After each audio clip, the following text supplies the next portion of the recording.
Hi guys, welcome back to my channel. I know it's been a long time, but anyway, I'm on the right time. So, if you're new to my channel, my name is Avantika. I'm currently doing my first year BTech AIML and I'm from Coimbatore, Tamil Nadu. I am going to share you guys with all new tips and tricks for the class 10 board exam 2025. If you ask me who am I to share those tips, I've scored a very good mark. I got 96% in my board exam. So the index of the video will be a timetable of the exam, time between each subjects, and subject-wise strategies, analyzing the pre-boards and PYQs, must follow tips and tricks, and organizing all. And I'll be telling how to execute each of this, and we'll be knowing how to make a plan. So focus on my videos. I have given time post below. You can check all those timestamps if you don't want to waste time in my video. Just skip to the portion which you want to see. Okay, I have also tagged a few videos of my own for the tips of maths and social science, and I've also pinned a playlist. I didn't pin it, but it's in the description. There's a playlist which I made. So this covers almost all the important videos I need to see. So 15th February English, 20th Science, 25th Social, 27th Tamil if you're writing Tamil, and 28th Hindi if you're writing Hindi, and then 10th March is Max, and then 18th March is IT if you're writing any of the IT or artificial intelligence paper, if any other. So these are the dates. As you all can see, this is the February calendar, and I want you all to make a calendar. It need not to be a printout, but make sure you have something like a calendar. I mean, like a checkbox kind of calendar. Draw a box, put boxes, check box, and then make sure you're gonna cross each day that you're completing. This is a satisfying process for maintaining your streaks, consistency, whatever you call it. And this has been work for me, and I have been doing this for from since my 12th grade. So it's really satisfying and very useful. It helps me be consistent. And when the time I done mark it, it feels like why didn't I do that? So I'll do the task the next day and I'll look at the process. So anyway, let's go get into the topic. So this is the February calendar, and as you look, exam starts on 15th English. So you didn't much for English. You doesn't need more these many days. So in this 1 week, we'll allocate 2 or 3 days for English. I am suggesting that 2.5 days is enough for English. So then we have 1, 2, 3, 4 days for science. English exams evening and 4 days for science.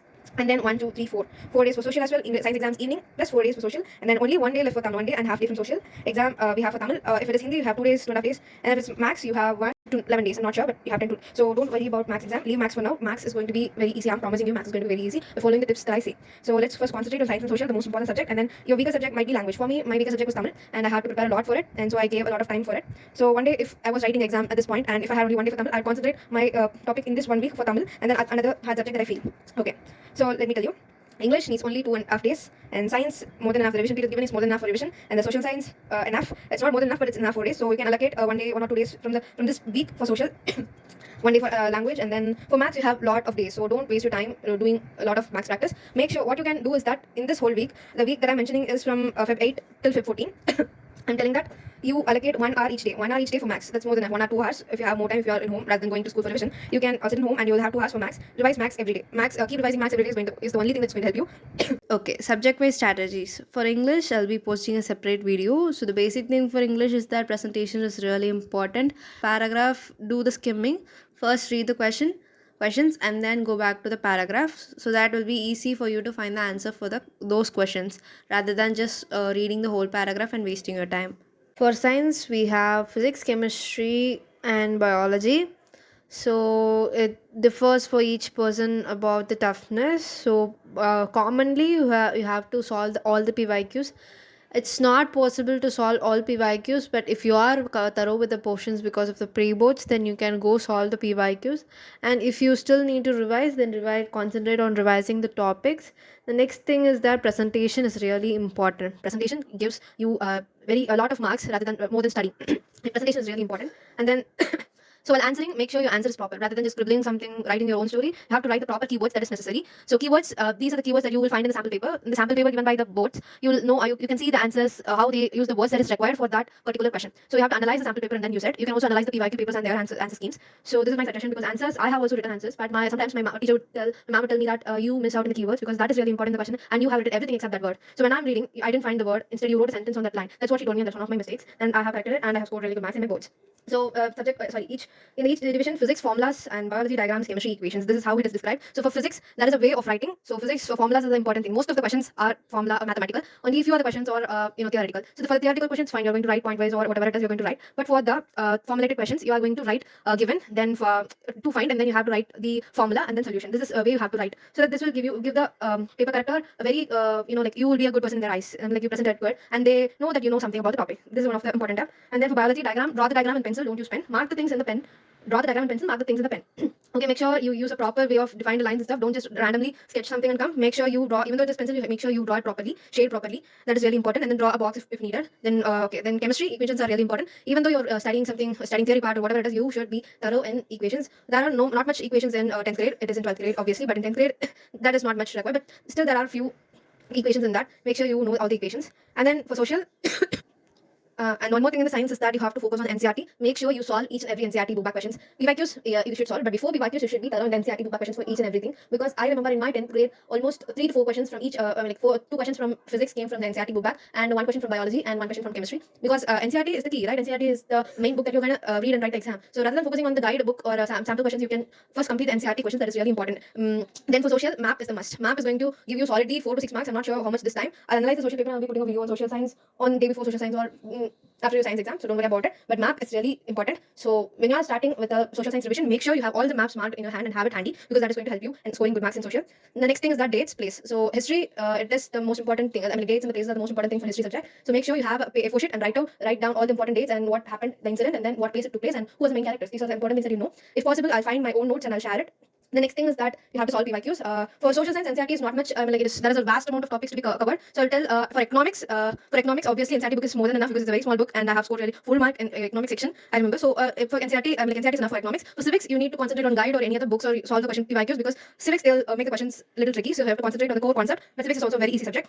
And for geography, there is a lot of things in geography. You have to know the nooks and corners so that you can score well. So make sure you prepare geography really well. And then history, I will tell you that history I skipped. I love history, but I skipped a lot of parts for revisioning for my pre-books. I just read the notes, and it was more than enough. Notes from any online website is more than enough for history exam, because history is something that you can write on your own, because you know a lot of things, right? History is like stories, like seeing movies. So you just hear out and then you can write it. So history, there is no that. The most important things is that dates, places, and map. So make sure you do that. And then presentation is really important here also. And then Tamil. If you're writing Tamil, you have to do practice. Practice makes a man perfect. Really, it is. I am a very weak person in my Tamil paper. So what I did is that I continuously wrote each and everything. I wrote the Katturai that is going to come. I wrote everything that is required. I'll make a separate video if any of the Tamil audience is watching this. I'll make the video in Tamil itself if you want. For maths, as I said, daily solving is really important. Whatever the So for maths, solving daily is really important. Even though you have exam, make sure after after doing the exam, go home and then solve maths. Okay, rather than reading maths, you have definitely should be solving maths. So solving maths is really important. So the first priority is NCRT exercise questions, because I am sure that exact same questions from my book, from my NCRT book, from each nook and corner of the exercises, let it be this exercise or miscellaneous, whatever it is, how to solve this. I am sure that I have experienced that there are almost 10 questions from my whole question paper came from NCRT itself. Same questions, and in a few questions only the numbers were changed, but the same approaching method. Make sure to subscribe to my channel to get all the updates. So the next thing is that presentation in mathematics is really important.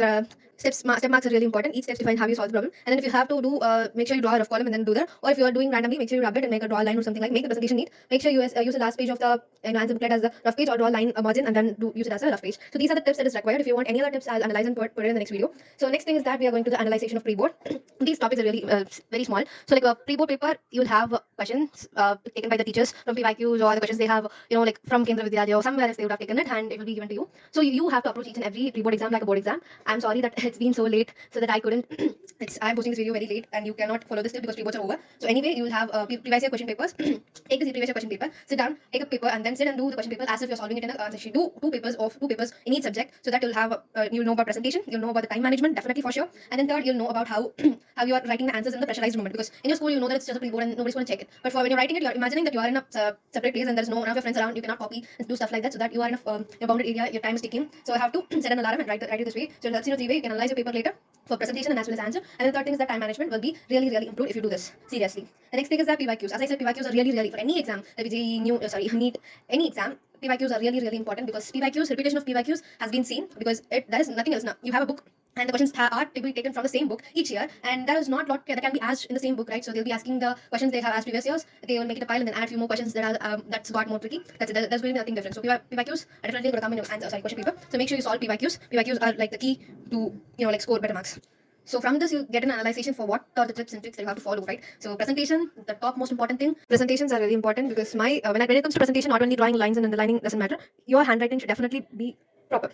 and then underline after each and every question. Leave line between each questions because the answer booklet is so large and you're not going to fill it. So make sure you leave line. Don't leave line between each answer lines. Just leave between the front question and then back question, and then you'll have to underline after completing a question, and then underline the heading. If you're writing any topic and subtopic, underline it, and then make sure you write everything in points. Let it be science, let it be science, social, Tamil. Then time management is really important. I'll give time management tips in the upcoming videos because this video is getting longer and I don't want to waste time. So you'll have organizing all this where to study and how to study. So before going to a study session of some exam preparation, make sure you have all the PYQs in your hand, like not as a printer, at least as a soft copy in your computer, laptop, or in a mobile phone, whatever that you have. Make sure you have a copy because each PYQ is really important. When you're checking your answers or not, you should at least know each and every questions of the previous year question papers because each questions are really important so that you'll have an idea how the question paper will come. The next thing is that you have to start. Girls, I have faced this in my 12th board exam. I was sitting like at a maths, didn't do anything, just like I was confident that I'm going to score really good because I know the subject and I was applying for GE and I was like this like shit, I can do this, and my confidence was broken when my results came.